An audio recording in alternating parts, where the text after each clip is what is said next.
গাম গণপতে নমঃ। হ্রিম হ্রিম শ্রীম শ্রীম লক্ষ্মী বাসুদেবায় নমঃ। আপনাদের সবাইকে আপনাদেরই পরিবার ভাগ্যালাপে সাদর অভ্যর্থনা। আজকে খুব সুন্দর একটি তথ্য প্রদান করব, সেটি হচ্ছে যে আত্মহত্যা করলে কি হয়।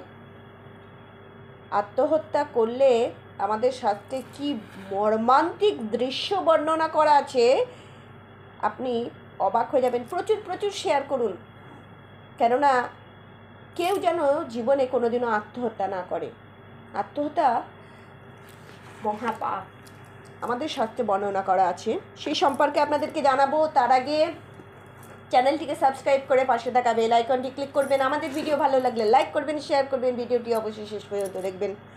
আগেই বলেছি আত্মহত্যা মহাপাপ। আত্মহত্যা মানে নিজেকেই নিজে শেষ করে দেওয়া। আমাদের তো বিধির লিখনে যে মৃত্যু, সেটি না করে নিজে নিজেই ইচ্ছা মৃত্যুকে ডেকে নেওয়া। আরেকটি কথা বলি, ভারত ছাড়াও, ভারত, বাংলাদেশ, পাকিস্তান, আফগানিস্তান এসব দেশ ছাড়াও অত্যাধুনিক আলট্রা মডার্ন দেশ যেগুলো আছে, তা বলে বলছি না যে ভারত মডার্ন না।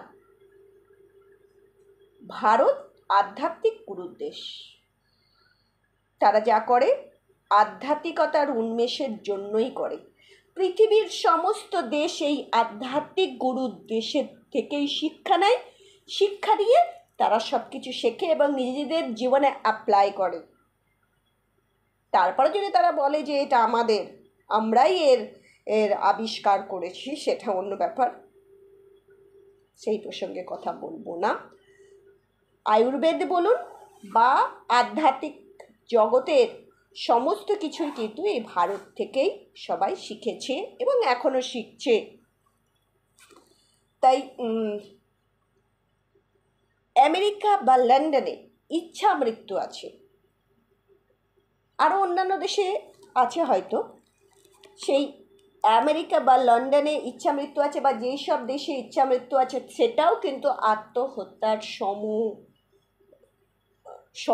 মানে হচ্ছে সমান।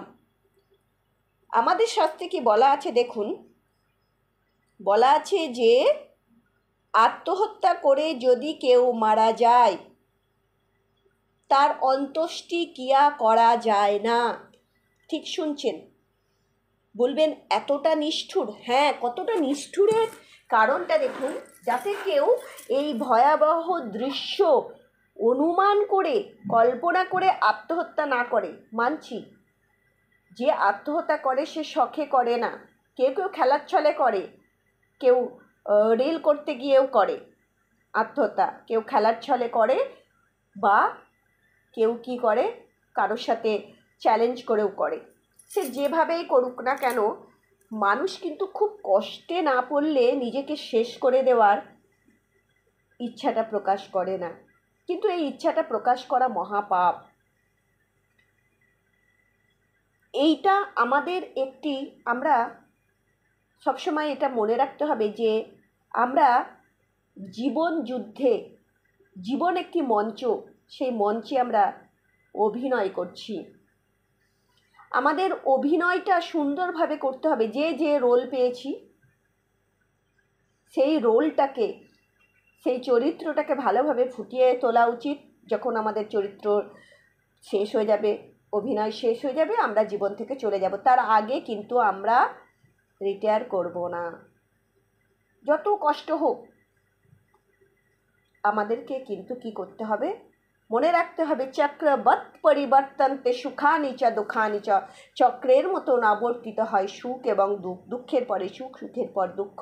তাই জীবনে সুখ, দুঃখ, ঝাল, মিষ্টি, তেতো, নোনতা সমস্ত কিছুকেই কিন্তু হজম করার অভিজ্ঞতা নিতে হবে, করা উচিত। তাই আত্মহত্যা কখনোই যে কোনো পরিস্থিতিতে হাত জোর করে আমরা বলবো যে কখনোই করার চেষ্টা করবেন না। কেননা যা বলবো আপনাদের শুনে ভয়ে রোম খাড়া হয়ে যাবে। কি লেখা আছে, যদি আপনি গরুড় পুরাণ পড়েন, সেখানে নরকের যে যন্ত্রণা, নরকের যে কষ্ট, সেগুলো একদম পুঙ্খানুপুঙ্খভাবে বর্ণনা করা আছে। কেন? যাতে এই ভুল আমরা না করি। বলছে যে আত্মহত্যা করে মরে গেলে তার অন্ত্যেষ্টি ক্রিয়া করা উচিত নয়, তাহলে তার কি হবে? তাকে কোনো অন্তজ পরিবার, কোনো অন্তজ ব্যক্তি পায়ে দড়ি দিয়ে বেঁধে টেনে হিঁচড়ে দিয়ে যে ভাগাড়ে ফেলে দেবে বা গ্রামের শেষ সীমানায় ফেলে দেবে। এবারে দেখুন, আমাদের তো লোকালয় পরিপূর্ণ জনজীবন, তাই না? তাহলে নির্জন জায়গায় যে ফেলে দেবে, তার মানে এটা বলতে চাইছে যে যেখানে মানুষ যাওয়া আসা করবে না সেখানে ফেলে দেবে। সেখানে ফেলে দিলে সেইখানে যত রাজ্যের চিল, শকুন, কাক, কুকুর, শেয়াল, হিংস্র প্রাণীরা এসে তাকে ছিঁড়ে ছিঁড়ে খুবলে খুবলে খাবে, কিন্তু তার শবদাহ করা যাবে না। হ্যাঁ, এবারে বলবেন তাহলে তো করা হয়, আমরা এখানে দেখি আত্মহত্যা করলে। যারা করে, কি লিখছে দেখুন, যারা এই অন্ত্যেষ্টি ক্রিয়ায় সাহায্য করে, যারা শবযাত্রী হয়ে যায়, শ্মশান যাত্রী হয়ে যায়, তারাও সেই একই দোষে দোষী হয়, একই পাপে পাপী হয়। সে যেমন নরক যন্ত্রণা ভোগ করবে, আস্তে আস্তে বলছি কেমনভাবে, তারাও করবে। আর যে ব্রাহ্মণ এই কাজগুলো করবে, সে যদি প্রকৃত সৎ ব্রাহ্মণ হয়, শাস্ত্রজ্ঞ পণ্ডিত হয়, সে কখনোই এই কাজ করবে না, বললো আমি করব না। কেননা কেউই চায় না তার ইহকাল এবং পরকাল দুটোই নরক যন্ত্রণা সম হয়ে উঠুক, তাই না? তাই বলছে যারা এই অন্ত্যেষ্টিক্রিয়া বা তার পিণ্ডদান বা তাকে জলদান, এই যে বিভিন্ন প্রক্রিয়া, মৃতর যে মৃতাত্মার জন্য আমরা 13 দিন ধরে পিণ্ডদান বা জলদান যে প্রক্রিয়াগুলো করি, শবদাহ যে প্রক্রিয়াগুলি, সেইগুলো একটাও করা যাবে না। যারা করবে, যারা সাহায্য করবে, তারাও কিন্তু যে ওই আত্মহত্যা করে মারা গেল তার মতন সমান দুর্দশাময় জীবন যাপন করবে, ইহলোকে পরলোকে। কি হবে দেখুন, যে মারা গেল তার কি হবে, আর তার সমানই কিন্তু যে কাজগুলো করবে, যে সাহায্য করবে, তারও হবে। তাই বলে দিস কি হবে, তার ইহকালটাও দুঃখ কষ্টময় যন্ত্রণাময় হয়ে উঠবে, সমস্যাময় হয়ে উঠবে, ত্রাহি ত্রাহি রব উঠবে তার জীবনে, ছেড়ে দে মা কেঁদে বাঁচি। সে ভয়ঙ্কর নরক যন্ত্রণা ভোগ করবে যে মারা গেল। সে ভয়ঙ্কর নরক যন্ত্রণা ভোগ করার পর 1000 বছর, প্রথমে তার মানে সে এত কষ্ট সহ্য করতে পারলো না বলে সে মারা গেল। মারা যাওয়ার পর সে ভয়ঙ্কর নরক যন্ত্রণা ভোগ করলো, বহু বছর, বহু হাজার বছর নরক যন্ত্রণা ভোগ করলো, সেখানেও কষ্ট পেল। কষ্ট পাওয়ার পর 1000 বছর সে প্রেত যোনি, কোন যোনি পেল? প্রেত যোনি পেল, মানে প্রেতাত্মা হয়ে সে ঘুরে বেড়াচ্ছে, ভয়ঙ্কর প্রেত যোনি, কোনো মামুলি না, সাধারণ না, ভয়ঙ্কর প্রেত যোনিতে সে ছটফট করছে, সে ঘুরে বেড়াচ্ছে, ত্রাহি ত্রাহি রব তার মধ্যে দেখতে পাওয়া যাচ্ছে, চিৎকার করছে, মুক্তি পেতে চাইছে। এই যে কষ্টটা সে ভোগ করছে, এই যে যারা সাহায্য করবে, সে ব্রাহ্মণ হোক এবং শ্মশান যাত্রী, তারা কি করবে? তাদেরও মৃত্যুর পর ইহকাল যতদিন বেঁচে থাকবে দুঃখ কষ্ট যন্ত্রণা ভোগ করবে। নিজেরাই দেখুন নিজেদের জীবনে এগুলো ঘটছে কিনা আশেপাশে। তারপর মৃত্যুর পর নরক যন্ত্রণা, ভয়ঙ্কর নরক যন্ত্রণা, তারপর 1000 বছর প্রেত যোনিতে তারাও ছটফট করবে। বলবেন যে কেন?